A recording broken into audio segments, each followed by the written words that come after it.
কি রাজি? হ্যাঁ আছি। তবে আমার একটা শর্ত আছে। কি শর্ত?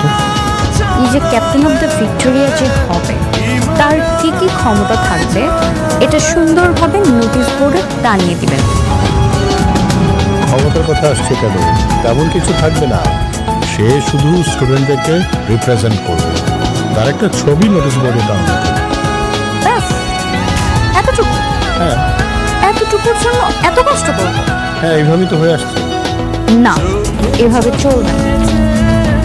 ক্যাপ্টেন অফ দ্য ভিক্টোরিয়া যে হবে তার আরো কিছু পাওয়ার থাকতে হবে, আর কি কি পাওয়ার থাকা উচিত সেটা আমি ভেবে লিখিত আকারে জানিয়ে দিব। কংগ্রাচুলেশন সবার, তুই ক্যাপ্টেন অফ দ্য ভিক্টোরিয়া হতে যাচ্ছিস। না, আমি ক্যাপ্টেন অফ দ্য ভিক্টোরিয়া হব না।